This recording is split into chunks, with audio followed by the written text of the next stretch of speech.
بسم اللہ الرحمن الرحیم۔ السلام علیکم ورحمۃ اللہ وبرکاتہ۔ یہ مائک ارتھ دے رہا ہے، اس کا کرنٹ ٹھیک کیجیے، اللہ جزائے خیر عطا فرمائے۔ میں نے آپ کو نہیں کہنا کہ اس کو ایکو کریں یہ کریں، آپ نے خود دیکھنا ہے۔ سپیکر ایسا کر دیں کہ سامعین کو سمجھ بھی آئے اور تاکہ ان کو سمجھ آئے اور بولنے کے اندر تنگی پیش نہ آئے۔ اللہ آپ کو جزائے خیر عطا فرمائے۔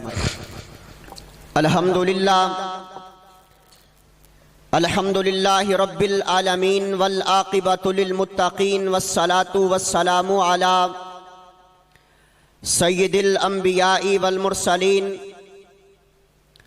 اللہم صلی علی محمد وسلم وبارک صلی علیہ۔ اعوذ باللہ من الشیطان الرجیم، بسم اللہ الرحمن الرحیم۔ فَإِنْ آمَنُوا بِمِثْلِ مَا آمَنْتُمْ بِهِ فَقَدِ اهْتَدَوْا۔ وقال النبی صلی اللہ علیہ وسلم لو كنت متخذا خلیلا لاتخذت ابا بکر خلیلا۔ نسبت مصطفیٰ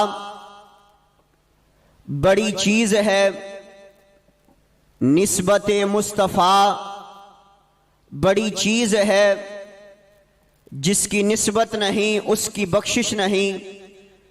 اللہ نے اپنے نبی سے خود قرآن میں یہ فرما دیا، محبوب جو آپ کا نہیں ہے وہ ہمارا بھی نہیں ہے۔ حمد و ثنا اللہ رب العالمین کے لیے جو خالق و مالک، داتا، گنج بخش، فیض عالم، لجپال، دستگیر، علی کل شیء قدیر، فعال لما یرید، بگڑی بنانے والا، بیٹے بیٹیاں عطا کرنے والا، رزق میں فراوانی کرنے والا ہے، اس اللہ ذوالجلال والاکرام کی انتہائی مختصر حمد و ثنا کے بعد درود و سلام شفیع المذنبین رحمت للعالمین جناب سیدنا حضرت محمد الرسول اللہ، محبت سے بہار بن جائے جناب محمد الرسول اللہ۔ سارے بولیں، باہر والے بھی اندر والے بھی، کیونکہ جو شخص رسول کائنات پر صرف ایک مرتبہ محبت کے ساتھ، پیار کے ساتھ، عقیدت کے ساتھ، مودت کے ساتھ، چاہت کے ساتھ، لگن کے ساتھ، ایمان کی حالت میں صرف رسول کائنات پر ایک مرتبہ درود پاک پڑھتا ہے، اللہ اسے 10 نیکیاں عطا کر دیتا ہے، 10 گناہوں کو معاف کر دیتا ہے، اور اللہ ذوالجلال والاکرام اس کے نامہ اعمال کے اندر 10 درجات کو بلند فرما دیتے ہیں۔ سبحان اللہ۔ پڑھیں ذرا جناب محمد الرسول اللہ صلی اللہ علیہ وآلہ وسلم۔ آج کا یہ انتہائی خوبصورت پروگرام جس میں آپ احباب تشریف فرما ہیں، میں درد دل کے ساتھ دعا کرنے لگا ہوں، اللہ تمام احباب کی محنتیں، کوششیں، محترم بھائی عرفان یزدانی صاحب، مسجد کی انتظامیہ، بچے بزرگ نوجوان، اللہ تمام احباب کی محنتیں خالصتاً اپنی بارگاہ کے اندر قبول فرما کے ہم سب کے لیے ذریعہ نجات بنائے۔ آپ کی کانفرنس کا عنوان بہت پیارا عنوان ہے، ذرا ایک دفعہ مجھے بول کے بتائیں کانفرنس کا عنوان کیا ہے؟ شان، بولو سارے، کیا عنوان ہے؟ شان صحابہ رضوان اللہ علیہم اجمعین۔ حضرات آئیے ذرا توجہ کیجئے، آئیے ذرا غور فرما لیجئے۔ اگر کوئی شخص محنت کرے وہ محنت کر کے خطیب بن جائے گا، اگر کوئی شخص محنت کرے وہ محنت کر کے ادیب بن جائے گا، اگر کوئی شخص محنت کرے وہ محنت کر کے مقرر بن جائے گا، اگر کوئی شخص محنت کرے وہ محنت کر کے عالم بن جائے گا، اگر کوئی شخص محنت کرے وہ محنت کر کے حافظ بن جائے گا، عابد بن جائے گا، زاہد بن جائے گا۔ ہاں، اگر کوئی شخص محنت کرے وہ محنت کر کے اسکالر بن جائے گا، ٹیچر بن جائے گا، پروفیسر بن جائے گا۔ لیکن ہمارا عقیدہ یہ ہے، ہمارا پیغام یہ ہے، ہمارا اعلان یہ ہے، ہماری دعوت یہ ہے، کوئی بھی انسان محنت کر کے صحابی بن سکتا، بول کے بتاؤ کوئی بھی انسان محنت کر کے صحابی بن سکتا؟ نہیں بن سکتا، کیونکہ صحابی کی تعریف کیا ہے، صحابی کی ڈیفینیشن کیا ہے؟ صحابی کسے کہا جاتا ہے؟ جس نے نبی علیہ السلام کا چہرہ پر انوار دیکھا ہو، جس نے نبی علیہ السلام کا چہرہ دیکھنے کے بعد ساری زندگی ایمان کی حالت میں گزاری ہو، اور جب موت کا پیغام آئے، جب موت کا پیغام آ جائے تو ایمان کی حالت میں آئے، اسے صحابی کہا جاتا ہے۔ اور کون سا چہرہ دیکھا ہو جس کے بارے میں حضرت حسان بول اٹھے، فرمایا وَأَحْسَنُ مِنْكَ لَمْ تَرَ قَطُّ عَيْنِي وَأَجْمَلُ مِنْكَ لَمْ تَلِدِ النِّسَاءُ خُلِقْتَ مُبَرَّأً مِنْ كُلِّ عَيْبٍ كَأَنَّكَ قَدْ خُلِقْتَ كَمَا تَشَاءُ۔ حضرت حسان کہتے ہیں محبوب یوں لگتا ہے جس طرح آپ اللہ کو کہتے گئے اللہ آپ کو اسی طرح بناتا گیا۔ ایک اہل زبان بولا اور کمال درجے کی بات کی، کہتا ہر کوئی فدا ہے بن دیکھے دیدار کا عالم کیا ہوگا، جب زلف کا ذکر ہے قرآن میں رخسار کا عالم کیا ہوگا۔ ایک سمت علی، ایک سمت عمر، ابو بکر ادھر عثمان ادھر، ان جگمگ جگمگ تاروں میں مہتاب کا عالم کیا ہوگا۔ اور جب سب صحابہ دو زانوں بیٹھے ہوں گے مجلس میں، جب مجلس کا یہ عالم ہے دربار کا عالم کیا ہوگا، جب دربار کا یہ عالم ہے سرکار کا عالم کیا ہوگا۔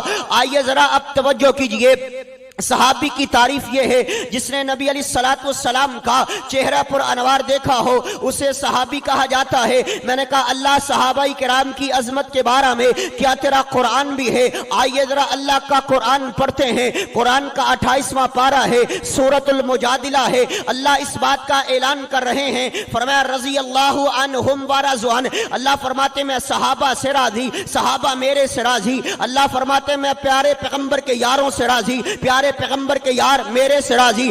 آؤ ذرا توجہ کیجئے گا، اللہ کی رضا کتنا بڑا انعام ہے، اللہ کی رضا کتنا بڑا تحفہ ہے، اللہ کی رضا کتنا بڑا گفٹ ہے۔ ہم جتنے اعمال کرتے ہیں، نماز کو قائم کرتے ہیں، روزہ رکھتے ہیں، عمرہ کرتے ہیں، نیک اعمال کرتے ہیں، دل کی تمنا تڑپ آرزو ایک ہے، اللہ راضی ہو جائے، اللہ خوش ہو جائے، اللہ کی خوشنودی مل جائے، اللہ کی رضا مل جائے۔ ہم جب یہ سارے اعمال کرتے ہیں، یہ اعمال کرنے کے بعد جب اگر ہم جنت میں چلے گئے، اگر اللہ نے ہمیں جنت عطا کر بھی دی، جنت میں جانے کے بعد اللہ فرمائیں گے جنتیو آج میں تمہارے سے راضی ہو گیا، آج میں تمہارے سے خوش ہو گیا۔ اللہ فرمائیں گے آج کے بعد میں تمہارے سے کبھی ناراض نہیں ہوں گا۔ لیکن مجھے کہنے دیجئے نا، صحابہ کی عظمت یہ ہے، صحابہ کا مقام یہ ہے، اللہ نے ان کی زندگی کے اندر اس بات کا اعلان کر دیا، اللہ نے ان کی زندگی کے اندر کہہ دیا اے میرے صحابہ میں تم سے راضی ہوں، میرے صحابہ میں تم سے خوش ہو گیا۔ مجھے کہنے دیجئے نا، ہمارے لیے آخری انعام اللہ کی رضا ہے۔ جنت میں جانے کے بعد اللہ جو ہمیں رضا عطا کریں گے، اللہ نے صحابہ کو ان کی زندگی کے اندر اپنی رضا کا طلبگار بنا دیا ہے۔ اللہ نے ان کی زندگی کے اندر اس بات کا اعلان کر دیا ہے کہ میرے صحابہ میں تم سے راضی ہوں، میں تم سے راضی ہوں، تم میرے سے راضی ہو۔ آؤ اللہ کا قرآن ہے، اللہ کے قرآن کا پہلا پارہ اللہ رب العالمین اعلان کر رہے ہیں، فرمایا فَإِنْ آمَنُوا بِمِثْلِ مَا آمَنْتُمْ بِهِ فَقَدِ اهْتَدَوْا۔ اللہ فرماتے ہیں مجھے ایمان ایسا چاہیے جیسا ایمان صحابہ کا ہے، مجھے ایمان ایسا چاہیے جیسا ایمان ابو بکر کا ہے، مجھے ایمان ایسا چاہیے جیسا ایمان عمر کا ہے، مجھے ایمان ایسا چاہیے جیسا ایمان عثمان کا ہے، مجھے ایمان ایسا چاہیے جیسا ایمان علی کا ہے، مجھے ایمان ایسا چاہیے جیسا ایمان معاویہ کا ہے۔ آؤ صحابہ کرام رضوان اللہ علیہم اجمعین جیسا ایمان لے کر کے آنا ہے۔ اللہ جب ہم صحابہ جیسا ایمان لے کر کے آئیں گے ہمیں کیا ملے گا؟ اللہ فرماتے ہیں میں تمہیں ہدایت یافتہ لوگوں میں شمار کر لوں گا۔ ان سارے صحابہ میں سے میں بات جناب ابو بکر صدیق رضی اللہ تعالی عنہ کی کر کے بات کو ختم کرنا چاہتا ہوں، فرمائشی بات کو پورا کرنا چاہتا ہوں۔ آئیے ذرا توجہ کیجئے، جناب ابو بکر صدیق رضی اللہ تعالی عنہ. جناب ابو بکر کون ہیں؟ جس کے بارے میں رسول کائنات جناب محمد رسول اللہ صلی اللہ علیہ وآلہ وسلم نے اپنی زبان مبارک سے اس بات کا اعلان کیا.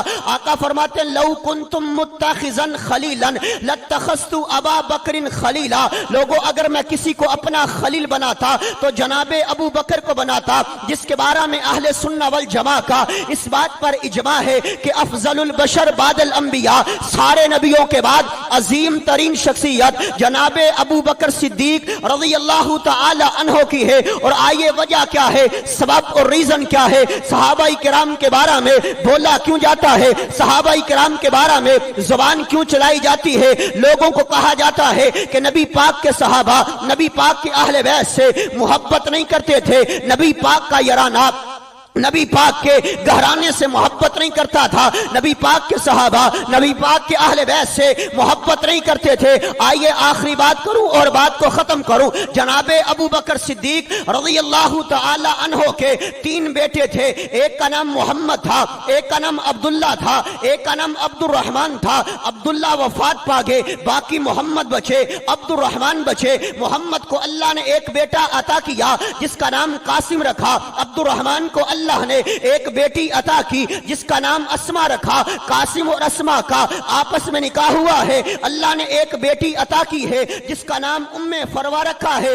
یہ ام فروا کون ہے؟ جناب ابو بکر صدیق رضی اللہ تعالی عنہ کی پڑپوتی ہیں. ان کا نکاح دیکھیے گا، ان کی شادی دیکھیے گا کن کے ساتھ ہونے لگی ہے. جناب حضرت علی المرتضی رضی اللہ تعالی عنہ کے پڑپوتے امام محمد باقر. امام باقر کون ہیں؟ زین العابدین کے بیٹے ہیں، امام حسن کے پوتے ہیں. اور جناب ابو بکر کے جناب حضرت علی کے پڑپوتے ہیں. جناب حضرت علی کے پڑپوتے امام محمد باقر، جناب ابو بکر کی پڑپوتی ام فروا. ان دونوں کا آپس میں نکاح ہوا ہے. اللہ نے جو بیٹا عطا کیا ہے دنیا اسے امام جعفر صادق کہتی ہے. امام جعفر صادق کو اللہ نے جو بیٹا عطا کیا ہے دنیا اسے امام موسیٰ کاظم کہتی ہے. امام موسیٰ کاظم کو اللہ نے جو بیٹا عطا کیا ہے دنیا اسے امام علی رضا کہتی ہے. امام علی رضا کو اللہ نے جو بیٹا عطا کیا ہے دنیا اسے امام تقی کہتی ہے. امام تقی کو اللہ نے جو بیٹا عطا کیا ہے دنیا اسے امام نقی کہتی ہے.